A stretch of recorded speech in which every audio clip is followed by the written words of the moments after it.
Dragi prijatelji, večeras ćemo se pozabaviti analizom jednog slučaja koji je izuzetno potresao ceo region. A radi se naime o dvostrukom ubistvu u Kalesiji koje se desilo pre nekoliko dana, tačnije 12. februara 2025. godine. Naime, jedna gospođa iz Puračića pozvala je policijsku stanicu u Kalesiji u 19 časova i 30 minuta 12.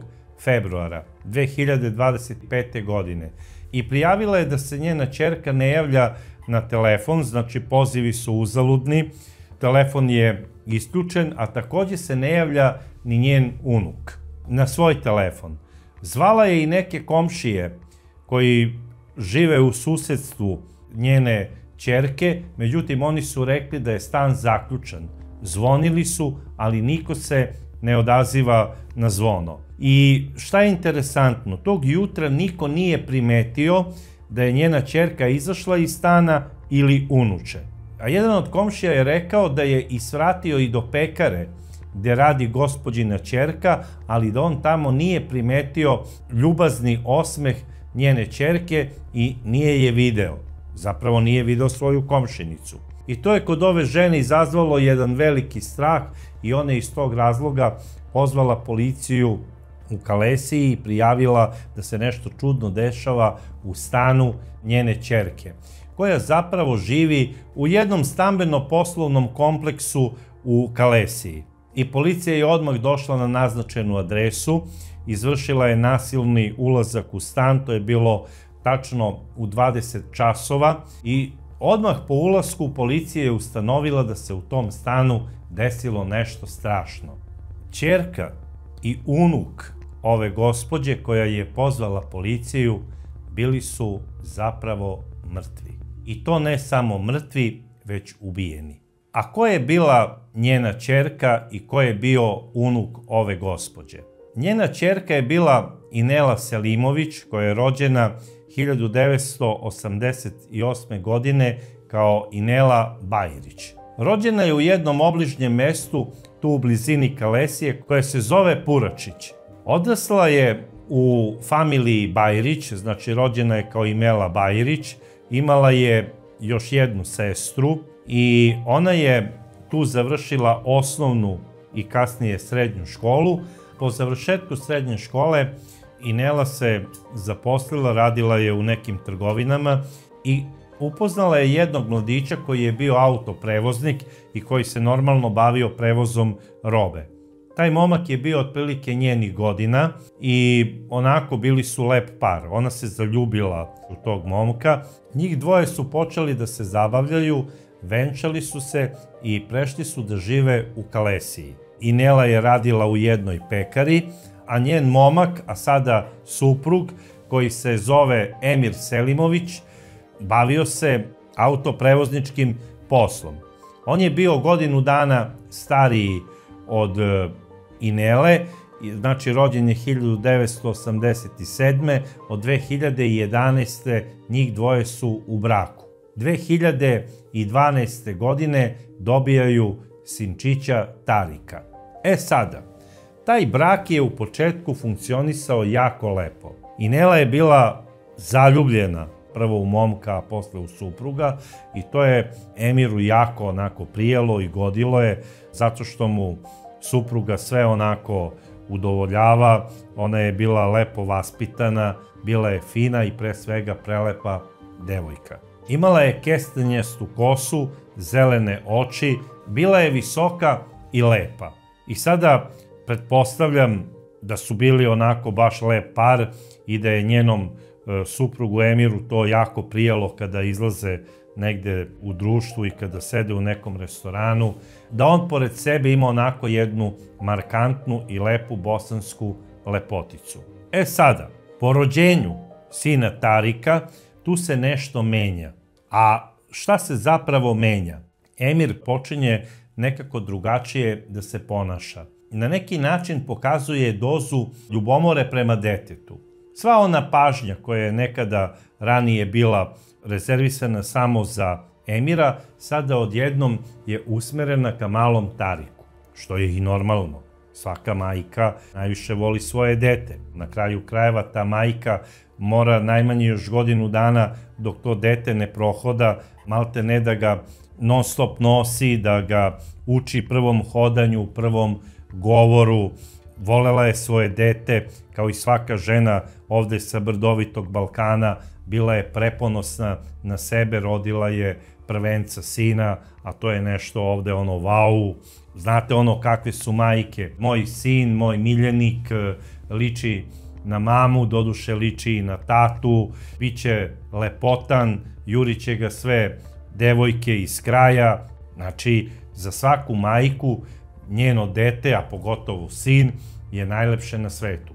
Sada, svaki normalni muškarac, pogotovo u tom periodu od godinu dana, on se trudi da na svaki mogući način odmeni svoju suprugu, da joj pomogne, da učestvuje u odgajanju tog deteta, da više radi, da bi zaradio više novca kako bi obezbedio što bolji život supruzi i detetu. I prirodno je da samog sebe stavlja u drugi plan. A muškarac koji nije normalan, on postaje ljubomoran. A zašto postaje ljubomoran? Zato što je narcisoidan. I mi smo obrađivali ovde u ovom serijalu nekoliko slučajeva takvih muškaraca koji su ljubomorni na svoju rođenu decu. To je prosto da ne poverujete. I oni nisu dobar materijal za brak, ali eto, oni su obično u početku veliki manipulatori, zapravo oni su potencijalni predatori i kao i sve životinje predatori u prirodi, oni se služe tim veštim i lukavim manipulisanjem i faktički počinju sa svojom partnerkom da se ponašaju kao da nije ona u stvari njihov bračni drug i partnerka sa kojom treba da odgaja decu, nego ona je faktički na neki način njihova žrtva, zapravo lovina. Igra se sa njom kao maca sa mišem. I tako je Emir odmah po rođenju deteta počeo odmah da bude onako džangrizav prema njoj, da se svađa sa njom, da je malte ne na neki način psihički maltretira. Međutim, nije to u početku Inela doživljavala kao nešto strašno. Ona je sve mislila, dobro, proći će neko vreme, rodit će se i drugo dete, sredit ćemo se, kupit ćemo stan, smirit će se Emir i ja mogu slobodno reći da je u tom braku prelepa Inela bila zapravo jedna velika žrtva. Ona je nekada znala da radi i po 2 smene, kako bi što više novca uštedela. Njen suprug je zarađivao koliko je zarađivao vozeći kamion za razne firme. Jedno vreme je radio i kao samostalni autoprevoznik, vozio je neki ugalj, neka drva je razvozio. Mogu slobodno reći da mu nešto to nije baš išlo kako treba, jer stalno je menjao te firme za koje je radio. Jednostavno, on taj posao nije radio ono što se kaže od srca. Radim taj posao da bi obezbedio ženi i detetu bolji život.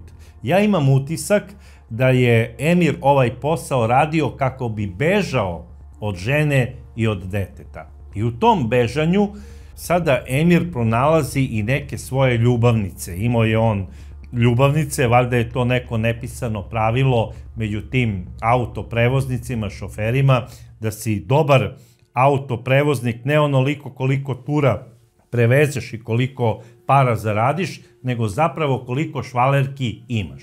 To je neko nepisano pravilo, još dok sam ja bio mali, još u onom periodu komunizma, važilo je da onaj ko vozi FAB kamion ima najbolju žensku iz kraja.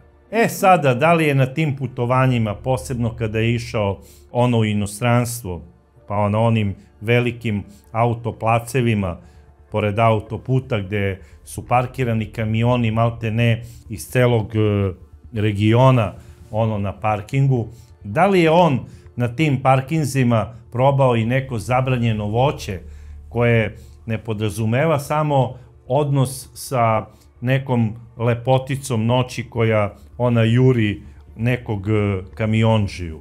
Možda je on imao i neke egzibicije sa nekim šoferima, recimo sa Orijenta. To samo on zna šta je sve radio i s kim je radio. I obično ti narcisoidni ljudi, kada se razočaraju u svoje supruge, oni se prosto odmetnu, ne samo od žene i od društvenih zakona, oni se odmetnu i od prirodnih zakona i kažu onako sami sebi, pa mene može samo da zadovolji i da me razume neki muškarac i to neko iz moje branše. I on je sigurno rekao ono samom sebi, mi vozači, mi smo jedan veliki sindikat, mi smo jedna velika braća, zapravo mi smo jedna prava zajednica i moramo da se volimo, ispomažemo i razumemo. I mislim čak da je on to preozbiljno i prebukvalno shvatio i najverovatnije imao avanture sa nekim vozačima iz Orijenta ili dole možda iz Grčke. Jer oni su poznati da vole te egzibicije i sa muškarcima i sa ženama. To je generalno tako. Za sve to vreme njegova žena, bar po kazivanju njenih prijateljica, ona je znala da on ima neke ljubavnice, odnosno švalerke, ali je ona sve to trpela i onako praštala mu. U fazonu bitno je da ja imam porodicu, da moje dete ima oca i smirit će se on jednog dana. Eto, on će se meni vratiti u stan i bit ćemo jedna normalna i složna porodica. I Nela je bila vredna, radna, radila i po 2 smene, dobila je stalni posao u poznatoj pekari Lejla iz Kalesije i ona je konkurisala za kredit. I dobila je kredit i ona kupuje stan. Kupila ga je u tom poslovno-stambenom kompleksu i ona je prosto blistala od sreće. Računala je da će sada suprug da je zbog toga ceni i poštuje više, međutim Emir je sada postao još ljubomorniji. Počeo je da se ponaša ono u fazonu, vidi ti nje, ona je kupila stan, ona može da živi i bez mene, nisam joj toliko bitan ja. Umesto ja da joj budem Bog otac i da mi se klanja, da mi pere noge kada dođem sa terena, ona kupuje sama stan. I Nela njemu objašnjava, Emire, ja sam ovaj stan kupila, naravno, za nas. To je i tvoj stan. Zajednički je. Zajednički ćemo ga i otplaćivati. Znači, novac ti koji zaradiš, ulagat ćemo u odgoj i u školovanje deteta, sredit ćemo još bolje stan, eto, planiram da kupim i auto. Žena je govorila nešto što svaka normalna žena u Evropi i u svetu sada govori. Međutim, Emir je bio ljubomoran. On je zavideo svojoj ženi, a zavist je zapravo klica svakog zla. I sada ona ljubomora koju je on u početku odmah gajio prema svom sinu, sada je postajala sve veća, jer njemu je i Nela rekla, na kraju krajeva, eto, ja sam kupila stan jer imamo dete i mislim, normalno je da dete odrasta u svom stanu i rekla je da planira da dečka pošalje na školovanje za Tuzlu, a između ostalog, mali je u tom trenutku već počeo da se bavi i sportom. I svi su u njemu videli da će on jednog dana postati zapravo glavni golman i fudbalska zvezda. I njegova majka, Nela, ga je podržavala u tome. Ona je sina Tarika forsirala na sve moguće načine. Kupovala mu je najbolju sportsku opremu i ulagala je u svoje dete. A šta je radio Emir? Umesto da bude ponosan što ima sina budućeg golmana, on je sada kipteo od besa. Rekao je, vidi sad, mali nema još ni 15 godina, ima samo 13, a ponaša se kao neka velika zvezda. E sada, Tarik je izrastao u jednog lepog i markantnog tinejdžera. Bio je visok, bio je pre svega golman. I devojke su ga volele, devojke iz škole, što je i normalno. Voleli su ga njegovi drugovi iz škole. On je fudbalska zvezda iz razreda. Nije to mala stvar. I ja kada sam išao u školu, sve devojčice su obožavale onog dečaka koji je bio najbolji fudbaler. I još ako igra za neki glavni fudbalski klub iz grada, on je zvezda, maltene u rangu kao da igra za Crvenu zvezdu ili ne znam koji klub. Svaki otac bi bio ponosan na takvog sina. Ali Emir nije bio ponosan na svog sina i nije ga voleo i nije mu prijala popularnost i uspeh njegovog sina. Kad god bi taj mali ostvario neki dobar rezultat, njega bi nekako otac Emir, umesto da ga podrži i da mu bude vetar u leđa, on bi ga omalovažavao i taj njegov uspeh bi nekako anulirao i svodio na nulu. I pričao je da si sposoban, ti bi već sada razmišljao kako ćeš jednog dana postati šofer kao ja. Jer šoferi, oni prođu ceo svet. Imaju žensku u svakom gradu. Znaju ih sve konobarice na autoputu. Ma mislim, šoferi su priča iz hollywoodskog filma. Tako je to zamišljao Emir. I on se svom sinu Tariku hvalio koliko švalerki ima. E sada, sve je to znala i Inela. I zbog tih svih vređanja koje je Tarik trpeo od svoga oca, on je jedva čekao da njegov otac ode na neki put. I molio je Boga da ode na što dalji put. I jednom je čak dao i predlog svojoj mami. Mama, ja mislim da počnem da učim nemački jezik. A to bi savjetovao i tebi. Mislim da bi bilo najbolje za nas dvoje da odemo kod tetke za Nemačku. Zato što je rođena Inelina sestra u tom periodu živela i radila u Nemačkoj. I kaže, tamo ćemo raditi neki posao, tamo je otišlo pola Bosne, idemo i mi. Meni se više ne sviđa ovakav način da otac maltretira tebe i mene. I to je on čak i rekao nekim svojim drugovima iz fudbalskog kluba. I nisu oni mogli to da shvate kao nešto što je strašno i ozbiljno. I niko nije znao iz daljeg okruženja da zapravo Inela i njen sin imaju problem sa suprugom, odnosno sa ocem.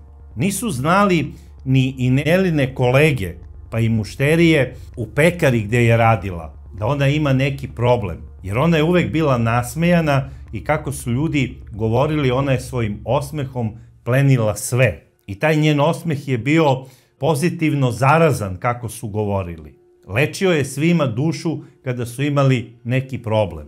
I ona je znala svakoga nešto da posavetuje, kako da reši neki svoj problem, ali nikada nije nikome iznosila svoje probleme. Ja čak mislim da ona o svojim problemima nije pričala ni svojoj majci, pa ni rođenoj sestri iz Nemačke. Zapravo, Inela je na sve moguće načine pokušavala da sredi odnos između nje i njenog supruga Emira. I ona je htela da promeni i sebe, zato što joj je on jednog trenutka u svađi rekao, pa imam švalerku zato što više volim plavuše. I Inela, da bi udovoljila svom suprugu Emiru, ona se ofarbala u plavo. I boga mi, ta plava njena kosa delovala je baš onako bombastično, počela je da izgleda kao neka glumica. Ona je prelepa bila i sa onom kosom, ali sada baš je bila upadljivo lepa. I svi su bili oduševljeni njenom promenom. Svi sem njenog supruga. On je u toj promeni video na neki način potvrdu nekih njegovih sumnji da ona možda tamo u pekari ima nekog. I dok je on tako razmišljao da li njegova supruga ima tamo nekog, iz njegove autoprevozničke kompanije su mu rekli da on treba da pauzira, da odmori neko vreme, jer nemaju sada toliko dovoljno posla i faktički on je ostao, ono što se kaže, na stand-by-u. A šta radi sada njegova supruga Inela? Ona mu pronalazi posao da radi u jednoj firmi koja se nalazi malte ne u sklopu zgrade gde žive. To je jedan ogromni market koji ima zapravo lanac tih svojih prodavnica i ima veliki magacin. I tu je sada Emir počeo da radi kao vozač. Ali njemu je i to bio na neki način šamar. Supruga mi je pronašla posao. A da bude još veći nokaut za njega, njegova prelepa supruga počinje da se bavi aktivno i politikom. Ne da bi ona postala jednog dana neka politička zvezda i kandidat možda za Narodnu skupštinu, ne. Ona je htela da u Kalesiji bude odbornik u sazivu njihovog gradskog parlamenta. I šta se sada dešava? Svi su je zapazili u toj izbornoj kampanji. Ona je učestvovala baš onako aktivno, bila je zapažena, lepa, plenila je tim svojim osmehom i tu je sada Emir poludeo totalno. I počeo je čak da se i hvali svojoj supruzi koliko on švalerki ima. I njihov odnos je zahlađivao iz dana u dan. I Nela je to krila pred detetom koliko je mogla, međutim sada Emir šta radi? Kada je i Nela slobodna, kada nije u pekari i kada ima slobodno vreme, da ne bi ona šetala gradom, jer ovaj mora da ide da vozi nešto tamo za firmu, on ju je tukao i zaključavao u stanu. I Nela je sve to trpela. I nikome nije pričala. Što je najgore, nije prijavljivala ni socijalnoj službi da trpi nasilje u porodici i što je još opasnije, nije prijavljivala to policiji. I prosto ne mogu da verujem da je ona počela da se ponaša, eto imam muža koji kad mu se prohte dođe u stan, zaključa me u sobu i prema meni se ponaša kao tamničar. Žena koja ima savremena shvatanja sveta, koja je neograničena, koja ima široke vidike, ono što bi se reklo žena 21. veka, ona trpi muža nasilnika malte ne kao neka tamo jadnica iz 19. veka. Samo što još nije počela da pere noge svom suprugu. Malo je to što mu je rodila dete, malo je to što mu je kupila stan, malo je to što ga je zaposlila u firmi gde je radio, malo je to što je kupila auto, malo je to što je izdržavala njihovo dete, što ga je školovala, jer ovaj ništa nije donosio u kuću od novca. On je sve trošio, kako govori, na švalerke. Međutim, njegovo ponašanje, to narcisoidno, feminizirano ponašanje, kako se on ponašao, ono šoferski feminizirano, ukazivalo je na to da on možda ima i švalera. I moram još nešto da kažem. Njegov sin je na društvenim mrežama samo sa majkom. Ovaj se nikada nije slikao sa svojim sinom fudbalerom. Ej, da se on pohvali nekom svom kolegi, da kaže imam sina fudbalera. Pa to svaki otac radi, ko je normalan. Ali ne, on je krio. On je imao profil na kome nema ni slika ni žene, ni sina. Kao da je hteo da se na tom profilu prikaže kao da je single. Mislim ono, slobodan dečko, šofer. E sada, i Nela je znala, bar tako piše štampa, da njen suprug godinama ima ljubavnice. Šta je to uznemirilo i Nelu do te mere da je ona odlučila da se razvede? Jer je muž prevario. Šta je zapravo sada i Nela smatrala pravom prevarom? Da li je ona proveravala možda muževljevu kabinu od kamiona? Da li je ona tamo nešto pronašla škakljivo? Ili je to škakljivo našla u njegovom neseseru? Ili u telefonu? U vidu neke poruke ili možda čak i nekog škakljivog snimka?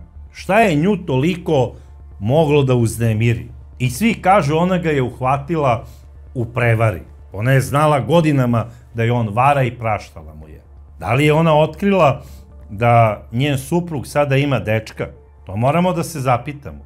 Jer ono što usleđuje kasnije, zapravo što je tema ovog našeg razgovora, ukazuje na to da je on imao neke osobine u ponašanju koje su karakteristične za slabiji pol. I Nela znači saznaje da je on nju prevario i ona odlučuje da se razvede od njega. I oni su bili u fazi razvoda. To je znao i Centar za socijalni rad. Znači, trpela ga je dok ju je tukao. Trpela je dok ju je tamo zaključavao u sobu. Trpela je što je vređao njihovog sina. Ali šta je to sada odjedared što ona nije mogla da pretrpi? Čak mu je i rekla da ona planira sa sinom da nađe drugi stan i da se iseli iz stana. Da stan ne bi bio problem u smislu da on nema gde da spava i tome slično. Jer sada se Emir odjednom uznemirio, uzjogunio, ona će me izbaciti iz stana, stan je njen, a na kraju krajeva ja mislim da bi sud tako i presudio. Pre svega ona je kupila taj stan, ima on pravo na pola stana ako dođe do prodaje, ali ona je žena koja postaje samohrana majka. Sud treba normalno da bude na njenoj strani i da ona ostane u tom stanu koji je kupila, a onda ode kao podstanar. Međutim, ne. Oko tog stana sada nastaju ozbiljni problemi, koji su kulminirali malte ne u jednu erupciju gneva, besa i nasilja 12. februara 2025. godine. Naime, tog dana ni mali Tarik nije otišao niti na trening u svoj fudbalski klub, niti je otišao u školu. Svi su se pitali šta je s njim i da li je možda, ne daj Bože, bolestan. Kamo sreće da je bio bolestan. Nije se javljao na telefon, ni svojim drugovima iz škole, ni svojim saigračima iz kluba, ni treneru. Nikome se nije javljao, nije se javljao ni svojoj babi, koja ga je uporno zvala. Takođe i Inela nikome se tog dana, 12. februara, nije javila. Bila je sreda, trebala je da radi prvu smenu, nije došla na posao, zvali su je uporno, nikome se nije javila iz pekare Lejla, nije se javila ni svojoj mami, zvala je i sestra iz Nemačke, nikome, apsolutno nikome se nije javila. Telefon je zvonio, ali se ona ne javlja. Šta se dešava dalje? Kao što sam već rekao, policija po pozivu njene majke ulazi u taj stan i tamo pronalazi mrtvu Inelu i njenog sinčića Tarika, koji je bio u svojoj sobi. Prilikom uviđaja, policija je utvrdila da se ubistvo najverovatnije desilo u ranim jutarnjim časovima 12. februara i da je smrt nastala tako što je Inela više puta pesnicom udarena u predelu glave i lica, a onda je zadavljena. Zadavljena je u krevetu u kome je spavala. Sada, po izveštaju obdukcije, odnosno lekara sa obdukcije, ona je prvo zadavljena, a onda udarana pesnicom u glavu, što ukazuje na to da je ubica mrzeo njen izgled i njenu lepotu. To je prosto neverovatno. Mrzim ženu zato što mi je lepa, mislim. To je totalno ludilo. A kada je ubio svoju nesrećnu i prelepu suprugu, odlazi u sobu svog sina Tarika i uzima jastuk i guši svog rođenog sina. Sa takvom upornošću, radi se o dečaku koji ima 13 godina, ali on je sportista, već je u onom razvoju u pubertetu kada je jak, pružio je neki otpor, bez obzira koliko god da tinejdžeri u tom periodu čvrsto spavaju. Znači, morao je da se probudi. Njegov otac kamiondžija upotrebljava stil ubijanja koje koriste maltene žene. Žene se bave takvim vidom ubijanja svoga deteta. Ili narcisoidni muškarci koji imaju malo više ženskih hormona u sebi. Oni tako ubijaju svoje partnerke i daleko bilo svoju decu. Ali smo obrađivali u ovom serijalu i neke slučajeve gdje su upravo takvi muškarci ubijali svoju decu i samo njima znanih razloga. A onaj ko ubije svoje dete, on ga zapravo nikada nije ni voleo. On ga je mrzeo. I to ubistvo iz humanosti, to je neka Gebelsovska priča, njegova i njegove lude gospođe, o kojoj sada ne želim da pričam iz kog razloga je to urađeno, ali to znači ne prihvatam. Ubistvo iz ljubavi, to ne postoji. Postoji samo ubistvo iz mržnje. I ovo je bilo klasično dvostruko ubistvo iz mržnje. Ubija svoju suprugu i ubija svoje dete, sina jedinca. I pritom, on je sve samo ne neuračunljiv.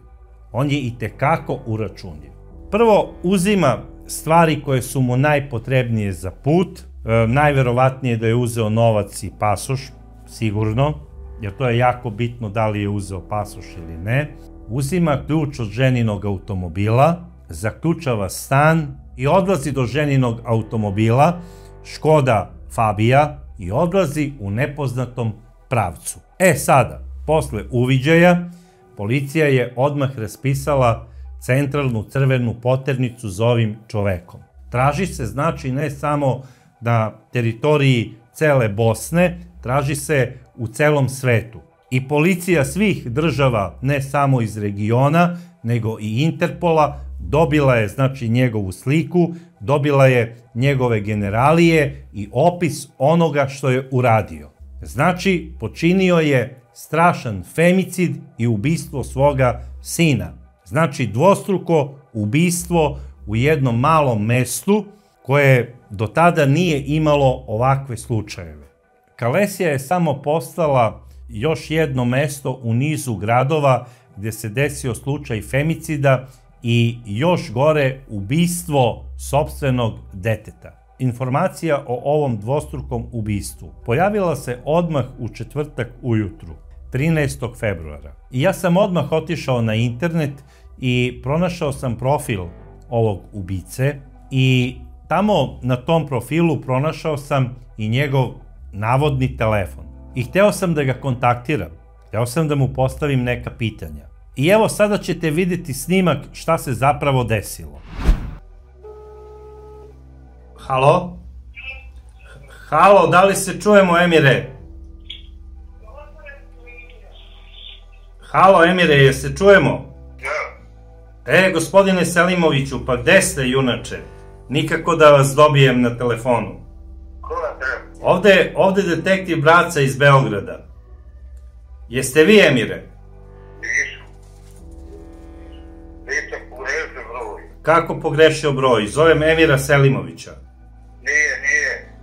A vi ste, kako se zovete, gospodine? Ja sam Sačo Čablija. Aha, ali poznajete Emira Selimovića? Ne poznajem. Ne poznajete, jel da? Ne poznajem nikog. Aha, pa vi govorite u stvari ono što vam kaže vaša gospođa, jel tako? Pa nije, ba ovo skraćuje ključ. Aha. Znači, mesto Ključ u Bosni, jel da? Da. Dobro, pozdravljam vas, dobra familijo, i želim vam svako dobro. Najverovatnije neko je greškom dostavio vaš telefon, pa sam hteo da se čujem sa Emirom Selimovićem, sa ovim junakom što je ubio ženu i dete. Čuli ste za taj slučaj, jel da? Nisam čuo. Jesam. Aha, evo, gospođa je čula. To je nešto strašno što se dešava ovde u našem regionu i malte ne je uzelo mah kao neka epidemija. Jeste vi dobri prema svojoj supruzi? Jel volite svoju ženu? Eto, čujem damu kako kaže da je volite. Ja njoj verujem, ja vama sad ne verujem ništa, ali njoj verujem. I verujem da ste dobar čovek. Ako ona kaže da je volite, onda je volite. I tako i treba da radite. Želim vam svako dobro i pozdravljam vas. I stop nasilju nad ženama. Ajde, svako dobro. Ajde, svako dobro. Ćao. Eto, vidite šta rade ubice svojih žena. Emir je, da li sa namerom ili slučajno, okačio tuđ broj telefona i dobio sam čoveka koji voli svoju suprugu i to nije rekao on, nego je rekla njegova supruga. I tako i treba. Bosanci su divni ljudi i oni vole svoje žene. Eto, Emir Selimović dao je telefon možda neke svoje mušterije, kojoj je nešto prevozio, da li ugalj, drva ili ko zna šta. Što opet ukazuje na jedan umišljaj, jer je on možda hteo da tim lažnim brojem telefona policiju odvede na neki drugi trag. I to što je uradio, što je iskonstruisao to u svojoj glavi da će neko zvati pa da napravi neku zbrku, pa će biti ovo, pa će biti ono, ukazuje opet na jedan ženski način razmišljanja. Jer to je isto kao ono kada priđete nekoj dami ili devojci pa tražite njen telefon zato što vam se dopala u nekom baru, a ona vam da ili izdiktira jedan broj pogrešno kako biste vi dobili neku drugu osobu, samo ne nju. To ukazuje na neki ženstveni način ponašanja. I negde oko podneva tog istog dana, 13. februara objavljena je fotografija tog automobila sa registarskim oznakama i isti automobil su zapravo zapazili na autoputu 9. januar. Taj automobil se isključio kod Prnjavora i krenuo ka mestu Čelinac. I tada kada se isključuje sa autoputa 9. januar, on se upućuje ka jezeru Drenova. Prolazi pored jezera i nastavlja dalje. Gde je sve lutao u toku noći, to je samo on znao. Gde je prespavao, da li je imao i nekog jataka, da li je imao i nekog prijatelja sa sobom, to samo on zna. Možda je on imao i saučesnika u smislu da mu je neko bio pri ruci da mu omogući što sigurniji beg.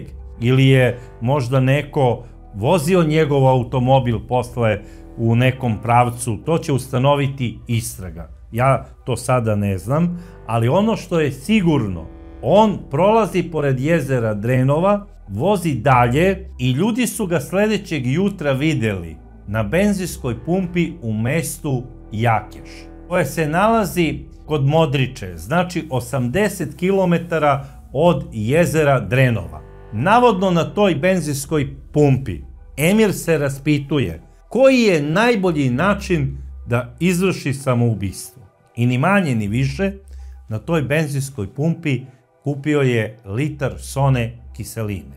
Seda u svoj automobil i odlazi za te ljude u nepoznatom pravcu. Tog istog dana, 14. februara, taj automobil, Škoda Fabija, pronađen je u blizini jezera Drenova. Znači, on se vraća 80 km nazad ka jezeru Drenova. A na samoj obali jezera pronađena je prazna flaša sone kiseline. I sada, naravno, neki istražni organi iz policije pretpostavljaju da je Emir popio litar kiseline i da je skočio u jezero. I ovo ukazuje na neku žensku varijantu dizanja ruke na sebe. Ja, radeći ove emisije, obrađivao sam mnoge slučajeve i znao sam iz službe nekoliko slučajeva da su žene digle ruku na sebe tako što su popile sonu kiselinu ili esenciju za turšiju. Ali ne znam ni jednog muškarca da je to uradio. Ovo je zaista bizarno. Mislim, sve ove njegove varijante ponašanja i rada ukazuju da je on imao neku žensku crtu nekog svog drugog ja u njegovom mozgu. 50% tih vozača kamiona, a mogu slobodno reći i bajkera iz Severne Evrope i Amerike, vole da eksperimentiše, za razliku ovde od naših bajkera i vozača kamiona. Mi smo još uvek onako konzervativni, hvala Bogu, mnogo se toga menja, ali neke tradicionalne i dobre stvari ne menjamo tako lako, ali i sami smo svesni kuda je otišao ovaj svet. Što bi se reklo, u ćoravu stranu. I ako slučajno nekada uđete iz nekog razloga u neki kamion, i ako nema prsata pevačica ili glumica sa neke duplerice zalepljena na kabini kamiona, znajte da nešto nije u redu. Sada, da li je Emir imao gole pevačice i glumice izlepljene po kabini svoga kamiona, ili je možda imao neke poznate glumce iz nekih sapunica, to nisam baš siguran, jer u zadnje vreme mnogi vozači stavljaju raznorazne glumce iz nekih sapunica, a neki čak i političare, što smatram za posebnu perverziju. I zato, drage dame, ako imate slučajno supruga ili partnera vozača kamiona, obavezno proverite šta je u njegovoj kabini. I možda je njegova supruga, nažalost, otkrila tu njegovu veliku tajnu koju je on možda vukao iz detinjstva i eto, on je odlučio da ubije svoju porodicu. Ja ne znam zaista da li je ovde neko zatajio od državnih organa, jer slušao sam izjave i čelnika socijalne službe, a i policije iz Kalesije.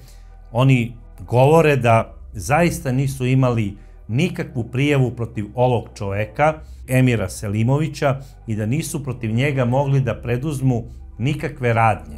A s druge strane, ona je jako kasno obavestila svoju majku porukama gdje kaže: on me psihički ubija, on me zatvara i zaključava u stanu, ja moram da ga napustim jer plašim se, ubiće me.